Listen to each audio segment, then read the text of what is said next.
हाँ जी, good morning. तो बच्चों, ये वीडियो रिकॉर्ड कर रहा हूँ मैं। सिंपल सा रीज़न है। जीएसटी लायबिलिटी का जो पहला क्वेश्चन आता है उसको सॉल्व करने का क्या सिस्टम होना चाहिए, किस तरीके से सोचना चाहिए, ये इस वीडियो के थ्रू मैं आपको समझाने की कोशिश कर रहा हूँ। आजकल के पेपर पैटर्न में पहला क्वेश्चन जो ये जीएसटी कंप्यूटेशन आता है वो काफ़ी अच्छे लेवल का बनता है। तो आपको सॉल्व करने का एक सिस्टम पूरा क्लियर होना चाहिए। कुछ क्वेश्चन कराऊंगा मैं इसके दौरान 5-6, और क्या मैं दिमाग में सोच रहा हूँ कैलकुलेशन करते वक्त वो फोकस करिए आप। क्वेश्चन बैंक में है आपके पास ये सारे क्वेश्चंस, वो तो आप करेंगे ही। तो पहले आइए एक रूपरेखा ले लेते हैं। देखिए, सभी को पता है कि जीएसटी में दो टाइप के व्यापारी मार्केट में व्यापार कर रहे हैं। तो दो टाइप के रजिस्टर्ड पर्सन है। एक है कंपोजिशन स्कीम वाला रजिस्टर्ड पर्सन, एक है रेगुलर स्कीम वाला रजिस्टर्ड पर्सन। कंपोजिशन स्कीम वाले तो कंपोजिशन टैक्स देते हैं, तो उनको तो कोई जीएसटी लायबिलिटी कंप्यूट करनी नहीं होती। तो जीएसटी लायबिलिटी कंप्यूटेशन की जिम्मेदारी एक्चुअल में रेगुलर स्कीम वाले व्यापारियों की ही है। और आप सभी को 10 बार मैंने फॉर्मूले में बोला था कि जीएसटी लायबिलिटी किसी भी पर्टिकुलर टैक्स पीरियड की सिंपल सी होती है ओ माइनस आई। जब आप अपने पर्टिकुलर टैक्स पीरियड के आउटपुट टैक्स में से इनपुट टैक्स क्रेडिट घटा देंगे तो जो बचेगा वो आपका जीएसटी पेबल इन कैश है। ओ का मतलब क्या होता है भाई? Output tax. इजी भाषा में बोलूं तो tax charge on outward supply. जो ग्राहकों से आप टैक्स लेते हो आउटवर्ड सप्लाई पे, वो आपका आउटपुट टैक्स होता है। और what is I? I means input tax credit available. एक पर्टिकुलर टैक्स क्रेडिट में जो जो भी आपने परचेज किया होता है उस पे जो क्रेडिट आपको कानूनन तौर पे मिलना चाहिए वो आपका आईटीसी है। फिर ये आईटीसी को आप माइनस कैसे करते हो, उसके लिए अपना एक तरीका होता है कि आईजीएसटी का आईजीएसटी का आई से सेट ऑफ करो, वो सेट ऑफ के रूल्स होता है। तो अगर आपको इसको पूरा सही करना है तो आप देखिए आपको किस चैप्टर पे फोकस करना है, पहले किन किन के कानूनों से आपको उलझाएंगे। एक तो मेन चैप्टर आईटीसी का पूरा लॉ आपको आना चाहिए ताकि आई की कैलकुलेशन करेक्ट हो सके। इसके अलावा आपको ये पता होना चाहिए कि कौन कौन सी सप्लाई एग्जेप्ट है। क्योंकि अगर सप्लाई एग्जेम्प्ट है तो उसके ऊपर कोई आउटपुट टैक्स बनेगा ही नहीं। तो अगर मैं कोई ऐसी चीज बेच रहा हूँ जिसपे टैक्स ही नहीं बनता तो उसका तो वो आएगा ही नहीं। तो एग्जेम्प्ट पता होनी चाहिए। Chapter 2 exempt supply. चैप्टर 3 जिसका नॉलेज पूरा होना चाहिए वो है वैल्यू ऑफ सप्लाई, क्योंकि जीएसटी जो आउटपुट टैक्स है वो मेरे को किस वैल्यू ऑफ सप्लाई के परसेंटेज करना होता है। तो इसमें आपकी मास्टरी होनी चाहिए वैल्यू ऑफ सप्लाई। इसके अलावा रेट आइडेंटिफाई करने में आपको याद है सेक्शन 8 का बहुत बड़ा रोल होता है। मिक्स सप्लाई, कंपोजिट सप्लाई, तो बंडल में कौन सी रेट लगती है वो रेट सेक्शन 8 पूरा आना चाहिए आपको कि क्या है। चार चीज। इसके अलावा आपको आना चाहिए अगली चीज में अगर मैं बोलूं तो टाइम ऑफ सप्लाई। क्योंकि जिस पर्टिकुलर टैक्स पीरियड का मैं जीएसटी कैलकुलेट करना चाहता हूं, अगर उस सप्लाई का टीओएस ही उस महीने में नहीं आ रहा होगा तो मेरे को कुछ कैलकुलेशन करनी ही नहीं है। जैसे क्वेश्चन मेरे से मार्च महीने का जीएसटी निकालने के लिए बोल रहा है और मेरी सप्लाई का टीओएस मार्च में आ ही नहीं रहा है, तो फिर मैं क्यों निकालूंगा टैक्स? तो टीओएस का बहुत अच्छा नॉलेज चाहिए। और फाइनली एक और चैप्टर जो आपको बहुत काम करेगा कैलकुलेशन में वो है प्लेस ऑफ सप्लाई। ये 6 चैप्टर हो गए। 6 चैप्टर तो नहीं बोलूंगा, 5 तो चैप्टर हो गए पूरे पूरे, और एक सप्लाई वाले चैप्टर का सेक्शन 8। ये सब नॉलेज अगर आपको है ना तो आपका ये ओ माइनस आई वाला कैलकुलेशन परफेक्ट हो जाएगा। प्लेस ऑफ सप्लाई इसलिए क्योंकि इंटर है कि इंट्रा है तो आईजीएसटी लगेगा, सीजीएसजी, ये जज करने में पीओएस का जरूरत है। तो ये तो हो गए बेटा आपके वो मेन चैप्टर्स जिसके बिना तो ये चैप्टर होने नहीं वाला है। तो पहले आप इंडिविजुअली इनके सारे कानूनों के ऊपर पूरा फोकस करेंगे। अच्छे से आपको आने चाहिए कानून, तब जाकर ये कंप्यूटेशन के क्वेश्चन होने की चांसेस रहेगी कुछ। ठीक है। तो अब जैसे मैं अच्छे क्वेश्चन से शुरुआत करता हूँ, थोड़ा बढ़िया क्वेश्चन से शुरुआत करते हैं। बढ़िया मतलब थोड़ा बड़ा क्वेश्चन लेते हैं। जैसे एक फोर्थ क्वेश्चन मैंने उठा लिया है, एक आर्बिट्ररी नंबर से उठा रहा हूं मैं। अब कैसे मैं क्वेश्चन कर रहा हूं, क्या क्या सोच है, क्या क्या यूज कर रहा हूं, उसके ऊपर ध्यान दीजिए। Message Shri Durga corporation private limited is a supplier of good and service eight Kolkata. राज्यों का इंपॉर्टेंस है, आपको पता ही होना चाहिए। तो कोलकाता का व्यापारी हूं मैं, और जानकारी दे रहा हूं बेटा मैं आपको अपने फैब 25 वाले महीने की। सबसे पहले देखिए, intra state sale of taxable goods including ₹1,00,000 received as advance in January 25। The invoice of the entire sale value is issued in 15 February 2025, 4 lakh रुपए। अभी समझता हूं केवल क्वेश्चन को। तो पहला जानकारी है, मैंने एक टैक्सेबल गुड्स की इंट्रा स्टेट सप्लाई की है जिसमें कि 1 लाख रुपए एडवांस मिले हैं जनवरी 25 में, जिसकी इनवॉइस पूरी सेल वैल्यू का मैंने 15 फरवरी 25 को इशू करा है, 4 लाख रुपए का amount. Goods purchase from registered dealer on 20 February 2025। Inter state purchase are worth ₹30,000 and balance purchase are interested. तो टोटल मैंने 1 लाख रुपए का गुड्स खरीदा रजिस्टर्ड व्यापारियों से 20 फरवरी 25 के दिन। उसमें से इंटर स्टेट खरीदा है 30,000 रुपए का और बाकी का इंटर स्टेट है। Service provided by way of labour contract for repairing a single residential otherwise than as a part of residential complex, it is an inter state transaction, 1 lakh rupees. Service बेची है 1 लाख रुपए की। 2 लाख रुपए का अगला लेन देन क्या है भाई, goods transport service received from GTA. GTA से एक सेवा खरीदी है ना। GTA is paying 12% tax, it is an inter state transaction. GTA पे कर रहा है 12% टैक्स, इसका मतलब है कि आरसीएम वाली नहीं है ये, क्योंकि जीटीए जब पे कर रहा है तो वो कर सकता है फॉरवर्ड चार्ज में, आपको पता होना चाहिए। आपको क्या निकालना है, नेट जीएसटी लायबिलिटी निकालना है। तो मेरी जीएसटी लायबिलिटी फरवरी 2025 की कितनी है, रेट आपके सामने, सीजीएसटी 9%, एसजीएसटी 9%, आईजीएसटी 18%। पिछले साल का मेरा जो टर्नओवर है वो 2.5 करोड़ रुपए का दिया हुआ है, और सारे के सारे अमाउंट जो भी गिवन है क्वेश्चन में वो सब एक्सक्लूसिव ऑफ टैक्सेस है। आरटीपी नवंबर 18 का क्वेश्चन है। सिंपल है, देखो अब सोच बड़ी सिंपल है। जब मेरे को अपना नेट जीएसटी निकालना है तो मेरा कैलकुलेशन दो चीज़ों में बटा हुआ है। एक तो मेरे को अपनी आउटपुट टैक्स निकालनी है और एक मेरे को आईटीसी अवेलेबल निकालना है, फरवरी महीने का निकालना है। सबसे पहले आउटवर्ड टैक्स किस पे आता है, जो आउटवर्ड सप्लाई मैंने की होती है उस पर आता है। तो मैं अपने क्वेश्चन में देखता हूँ मैंने बेचा क्या क्या है, बेचा क्या क्या है मतलब वो आउटपुट सप्लाई है। तो देखो बेटा, एक तो 4 लाख मेरी आउटवर्ड सप्लाई है और ये 1 लाख भी मेरी आउटवर्ड सप्लाई है। ये दोनों मेरी परचेजेस है। तो परचेजेस पे आईटीसी आएगा और सेल पे आउटपुट टैक्स आएगा। पहले ये डिसाइड करना जरूरी है खरीदा बेचा क्या है, ये लैंग्वेज से जज करना बहुत जरूरी है, ध्यान रख लेना। तो चलिए सबसे पहले शुरुआत देखिए क्या कर रखी है। जीएसटी लायबिलिटी देखो कैसे निकाल रहे हैं। सबसे पहले मैं देखूंगा आउटपुट टैक्स कितना आता है। तो फर्स्ट ऑफ ऑल देखिए, मैंने 4 लाख रुपए का माल बेचा है, 4 लाख रुपए का माल बेचा है, और कौन से टाइप का माल है बेटा, इंट्रा स्टेट है। तो इंट्रा स्टेट पे 9% सीजीएसटी एसजीएसटी बनेगा। अब इसमें डेटा दे रखा है कि 1 लाख रुपए का एडवांस मिल चुका था मेरे को जनवरी में। मैं फरवरी का टैक्स निकाल रहा हूँ, जनवरी में 1 लाख रुपए एडवांस मिल चुके थे। अब यहाँ पे टीओएस का जरूरत है। मुद्दा ये आता है कि गुड्स के केस में टाइम ऑफ सप्लाई एडवांस के दिन में नहीं आता है, आपको याद होना चाहिए। टाइम ऑफ सप्लाई सर्विस के केस में क्या आता था, एडवांस का तो टाइम ऑफ सप्लाई एडवांस के दिन आ जाता था, बचा हुआ का time of supply upon law से निकाल लेते थे। तो भले ही 4 लाख रुपए का जो माल मैंने फरवरी में बेचा है, बिल बनाया है, उसमें से 1 लाख रुपए मेरे को एडवांस मिल चुका था जनवरी में, पर मैंने 1 लाख रुपए पे टैक्स नहीं दिया होगा जनवरी में, क्योंकि टीओएस आई ही नहीं होगा 1 लाख का, तो पूरे 4 लाख का टैक्स देना पड़ेगा। तो इस महीने पूरे 4 लाख का ही टैक्स देना है। 4 लाख पे 9% मेरा टैक्स बन जाएगा, सीजीएसटी एसजीएसटी 36 हजार रुपए। इसके बाद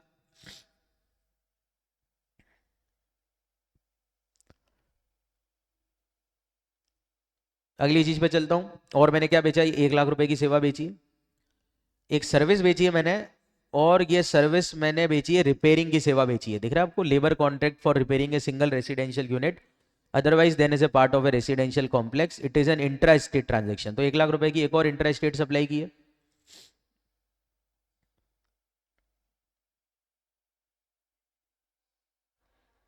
अब सिंपल सी चीज है, अगर मैं कोई प्योर लेबर सर्विस बेचता हूं, construction erection commissioning installation of single residential unit otherwise than is a part of residential complex, तब तो ये लेबर सेवा एग्जेम्प्ट होती है, एग्जेम्प्ट होती है। पर मैंने यहां पे ना तो कंस्ट्रक्शन की सेवा बेची है, ना इरेक्शन की, ना कमीशनिंग की, ना इंस्टॉलेशन की, मैंने रिपेयर सेवा बेची है। क्योंकि रिपेयर सेवा बेची है तो इसीलिए इस सेवा पे टैक्स देना पड़ेगा, देना पड़ेगा। तो 1-1 लाख रुपए में 9-9% और सीजी और एसजीएसटी बन गया, ये मेरा आउटपुट टैक्स है। तो मेरा आउटपुट टैक्स हो गया 45,000, 45,000 और आईजीएसटी मैंने ले। अब मैं अपने क्रेडिट्स की बात करता हूँ। मैंने खरीदा क्या क्या है बेटा, मैंने 1 लाख रुपए का माल ये खरीदा है, पर ये माल मैंने अनरजिस्टर्ड व्यापारियों से खरीदा है, तो इनको तो टैक्स ही नहीं दिया होगा, तो इस पर कोई टैक्स है ही नहीं, आईटीसी बनेगा ही। क्योंकि टैक्स देना चाहिए पहले क्रेडिट लेने के लिए। तो क्योंकि मैंने माल ही अनरजिस्टर्ड लोगों से खरीदा है, तो कोई टैक्स मैंने खरीदते समय दिया ही नहीं, तो क्रेडिट का सवाल ही नहीं उठता। इसके अलावा मैंने बेटा ये 2 लाख रुपए की एक सेवा खरीदी है, जीटीए की सेवा है। इस जीटीए की सेवा पे मेरे से जीटीए ने 12% टैक्स लिया है, ये इंटर स्टेट ट्रांजेक्शन है। तो इस पे आईजीएसटी दिया होगा मैंने 2 लाख का 12%, 24,000 रुपए। 24,000 रुपए का मैंने टैक्स दे दिया। तो ये 24,000 रुपए का जो क्रेडिट है आईजीएसटी का, ये मैंने सेट ऑफ कर लिया है। और ये सेट ऑफ मैं कर सकता हूँ सीजी और एसजी दोनों में से किसी में भी। आईजीएसटी का क्रेडिट वैसे आईजीएसटी के ओ में यूज होना चाहिए, पर आईजीएसटी का आउटपुट टैक्स तो था ही नहीं मेरे पास, तो इसीलिए ये 24,000 रुपए मैंने सीजीएसटी से सेट ऑफ कर लिए। और फाइनली मुझे नेट कितना देना पड़ेगा, 21,000 का सीजीएसटी देना है और 45,000 रुपए का एसजीएसटी देना। तो ये फाइनली आंसर है इस क्वेश्चन का, सिंपल क्वेश्चन। थोड़े बड़े लेवल के क्वेश्चन में चलते हैं, लास्ट वाले क्वेश्चन में चलते हैं। ये देखिए, ये अच्छे क्वेश्चन है थोड़े से। 10वें क्वेश्चन में ध्यान दीजिए। X electronic is a registered manufacture of electric appliances. तो धंधा मेरा क्लियर है, मैं इलेक्ट्रिक अप्लायंसेस बेचता हूँ, गुड्स बेच रहा हूँ। It made contract with dealer that purchase of AC of capacity date 10 in the month of October 2024 of quantity more than 50 unit will entire them 10% discount. तो मैंने अपने डीलर्स को ये बोल रखा है कि अगर आप मेरे से डेट 10 वाला एसी खरीदते हैं अक्टूबर महीने में, 50 से ज़्यादा यूनिट खरीदते हैं, तो मैं आपको 10% डिस्काउंट दे दूंगा। Inter state supply made during the month of October 2024 है 50 लाख। तो मैंने 50 लाख रुपए का माल बेचा है inter state sorry. Intra state क्या क्या बेचा है, माइक्रोवेव बेचा है 15 लाख रुपए का, रेफ्रिजरेटर बेचा है स्टेबलाइजर के साथ, जो कि एक मिक्स सप्लाई है। जीएसटी रेफ्रिजरेटर की 28% रेट और स्टेबलाइजर पे 18% है, 40 लाख रुपए के ये बेचे। और एसी 1.5 टन का बेचा है 50,000 रुपए पर एसी की रेट में 50 लाख के। तो ये मैंने टोटल इंट्रा स्टेट माल बेचा है, ये इंटर स्टेट माल बेचा है, इससे मेरा आउटपुट टैक्स आ जाएगा। बेचा। खरीदा क्या क्या, रॉ मटेरियल खरीदा 20 लाख रुपए का, जिम की मेंबरशिप फीस पे करी एम्प्लॉय के लिए, और ट्रक खरीदी है ट्रांसपोर्टेशन ऑफ गुड्स के लिए। X electronic made supply of AC capacity date 10 to only one dealer named N. ये जो एसी मैंने बेचे ये एक डीलर को बेचे जिसका नाम एल है। जिम मेंबरशिप ऑब्लिगेटरी नहीं है। आईटीसी की ओपनिंग बैलेंस मेरे पास सीजी एसजी और आईजी की है। रेट सीजीएसटी एसजीएसटी आईजीएसटी की 9-9-18 है, इनवर्ड आउटवर्ड दोनों सप्लाईज पे। दोनों इनवर्ड और आउटवर्ड की जो वैल्यू है एक्सक्लूसिव ऑफ टैक्सेस है। सारी कंडीशन आईटीसी अवेल की मैंने फुलफिल करी हुई है। आपको वही नेट जीएसटी पेबल निकालना है on the month of October 2024। वही काम है, कैलकुलेशन में वही है दिमाग में, ओ और आई। सबसे पहले ओ पे आता हूँ, बेचा क्या क्या उसका ऊपर टैक्स निकालता हूँ। तो बेटा देखो साफ दिख रहा है, मैंने एक तो 50 लाख रुपए की तो इंटर स्टेट सप्लाई करी, इंटर स्टेट करी, तो 50 लाख रुपए पे 18% की रेट से टैक्स बन जाएगा। 50 लाख की इंटर स्टेट सप्लाई पे मेरा आईजीएसटी बन जाएगा 9 लाख रुपए, सिंपल है। इसके बाद मैंने इंट्रा स्टेट में माइक्रोवेव बेचा 15 लाख रुपए का। तो 15 लाख रुपए में माइक्रोवेव की रेट, रेट तो अलग से प्रोडक्ट वाइज तो दे नहीं रखी थी मेरे को, तो इंट्रा है तो 9-9% दे दिया मैंने, 1.35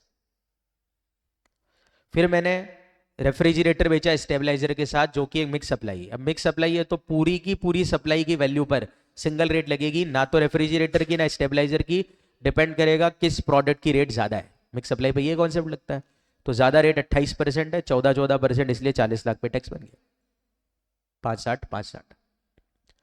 फिर मैंने 50 लाख रुपए का माल वो एसी बेचे थे एक डीलर को, और क्योंकि उसने 50 से ज्यादा यूनिट ली, तो 50 लाख रुपए के माल पे मैं उसको 10% डिस्काउंट दूंगा।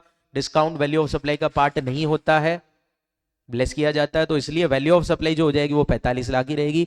और 45 लाख पे 9-9% शायद है ये, यही होगा 45 लाख का 9% ही होगा, एक बार मैं देख लेता हूँ।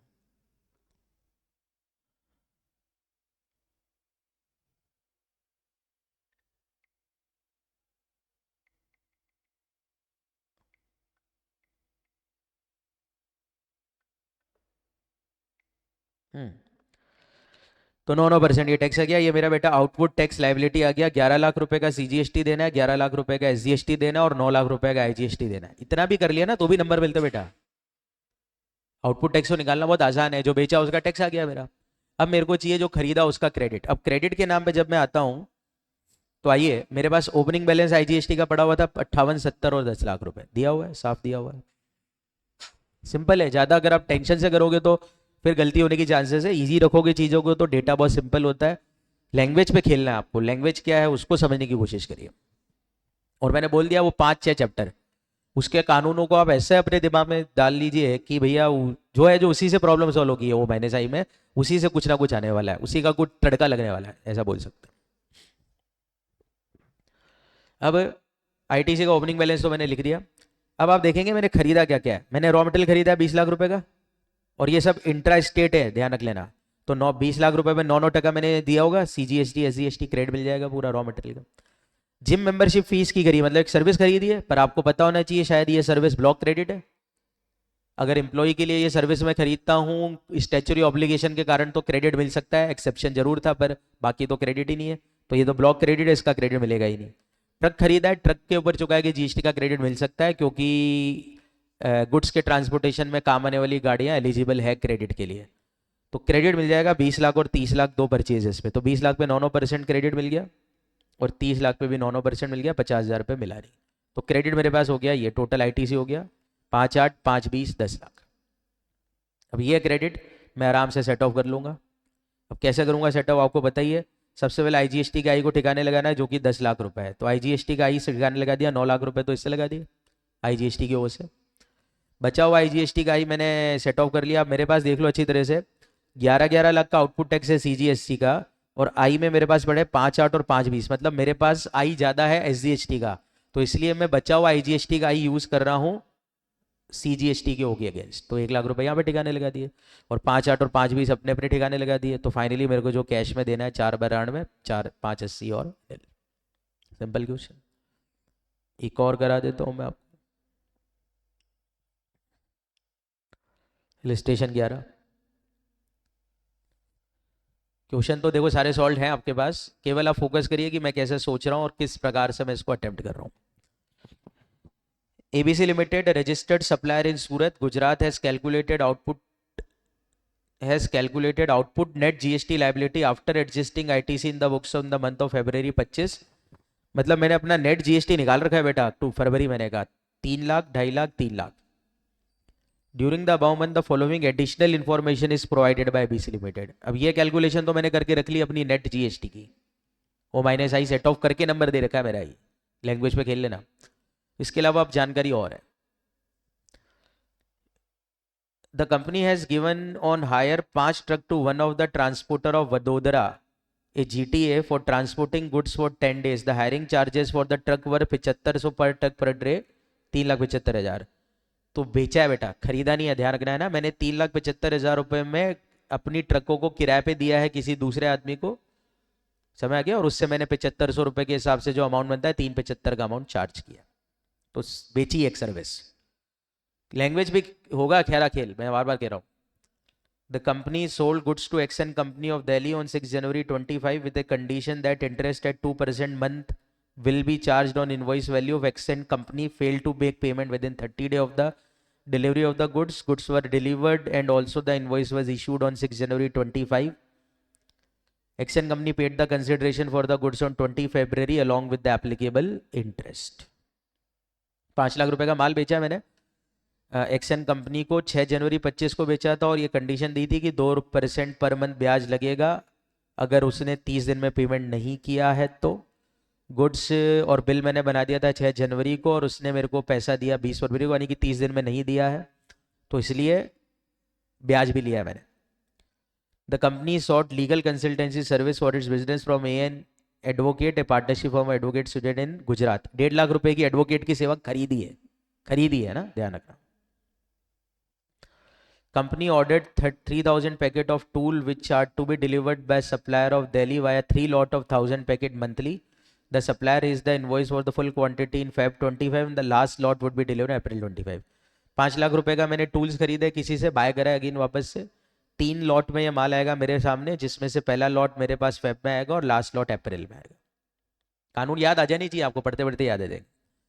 The company supplied 10,000 packet of tool to one of its customer at 10 per packet in Gujarat in Jan 25. Afterward, the company revalue it at rupees 9 per packet in Feb 25 and company issue credit note.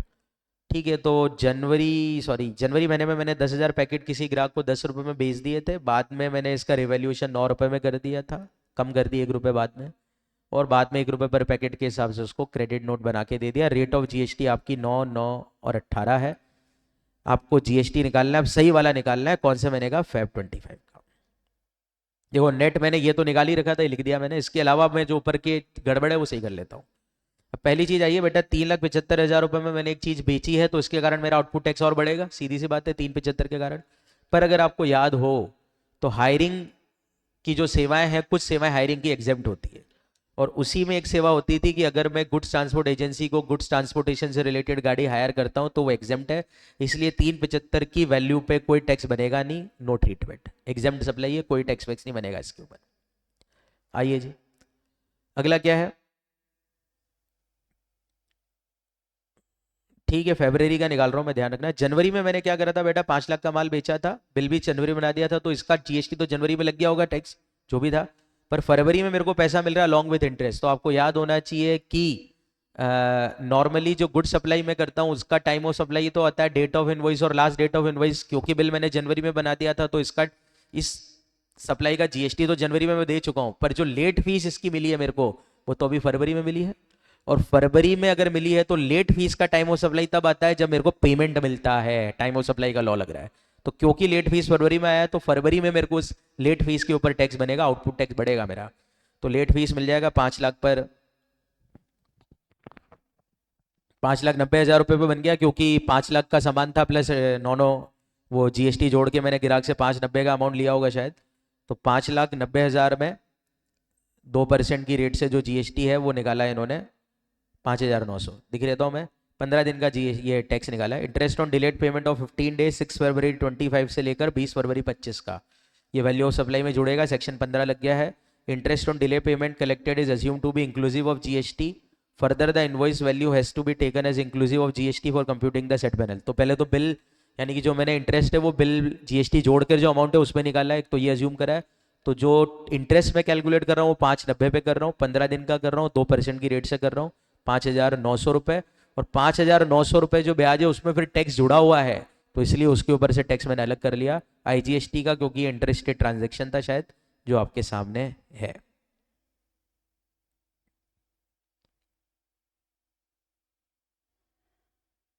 Delhi में बेचा है माल और मैं शायद व्यापारी हूँ सूरत का, तो इंटरस्टेट ट्रांजेक्शन है, ये भी ध्यान रख लेना। तो इसमें आईजीएसटी बनेगा, तो आईजीएसटी का कैलकुलेशन 900 रुपये आउटपुट टैक्स में और बोर्ड दिए, जो ऑलरेडी थे उसके अंदर 900 ऐड कर दिए मैंने। इसके बाद बेटा 5 लाख रुपए का ये माल है। क्या हुआ है बेटा, 5 लाख रुपए का ये माल है, मैंने खरीदा है, तो आईटीसी क्रिएट करेगा, खरीदने में तो आई आता है। अब चक्कर क्या है कि ये माल का ऑर्डर मैंने दे दिया था फरवरी में, मैं फरवरी का कैलकुलेशन कर रहा हूँ, पर ये लॉट में आने वाला है। अब मेरे को पता होना चाहिए कि लॉट में जो माल आता है उसका क्रेडिट तो लास्ट लॉट में मिलता है, तो इसलिए फरवरी में इसका कोई क्रेडिट वैसे में नहीं बनेगा, no treatment to be done in the month of February. और लास्ट और फाइनल चीज है,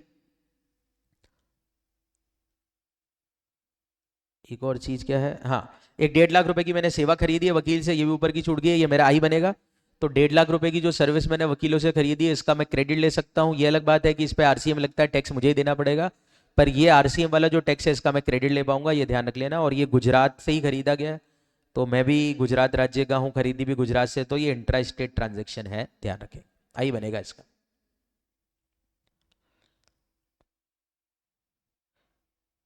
और आपको लास्ट वाला आइटम का पता ही होना चाहिए, मैंने ग्राहक के 1 रुपये कम कर दिए बाद में, पर आपको पता होना चाहिए कि पोस्ट सप्लाई जो डिस्काउंट्स होते हैं उनको तभी लेस किया जा सकता है जब ये establish as per the terms of agreement हो। तो रिवैल्यू करा, मतलब जब मैंने ग्राहक को माल बेचा था तो भाव 10 रुपये का था उस समय, ना उसको पता था ना मुझे पता था कि 1 रुपया कम करूंगा, तो भले मैंने 1 रुपया बाद में कम कर दिया, पर इससे मेरा टैक्स लाइबिलिटी में कोई चेंज आने वाला नहीं है। अब ग्राहक को जो क्रेडिट नोट मैंने दिया होगा वो बिजनेस वाला क्रेडिट नोट होगा, जीएसटी वाला नहीं हो सकता, आपको समझ में आता ही होगा ये तो लॉजिक, तो इसका भी कुछ करने की जरूरत है नहीं। तो फाइनली मेरा जो करेक्ट आउटपुट टैक्स आ गया वो ये आ गया, उसमें से मैंने 13,500 का जो क्रेडिट है वो वकील वाली सेवा का वो ले लिया, तो फाइनली मुझे ये देने हैं। और ये देने के बाद 13,500 को कैश में और देना पड़ेगा, क्योंकि याद करो रिवर्स चार्ज वाले लाइबिलिटी के दो ट्रीटमेंट करना है, एक तो वाई बनता है और उसके अलावा वो कैश में भी जुड़ता है, क्योंकि कैश मेरे को ही देना पड़ता है, आरसीएम वाली लाइबिलिटी है। तो फाइनली मुझे जो कैश देना पड़ेगा वो 3 लाख 2.5 लाख और ये नंबर देना पड़ेगा। तो ये इस क्वेश्चन का जवाब है। तो ऐसे ही ये क्वेश्चन बेटा सारे के सारे, कोई भी दिक्कत हो तो आप आराम से मेरे को फ़ोन करके पूछ सकते हो, उसमें तो दिक्कत थी नहीं अपने पास।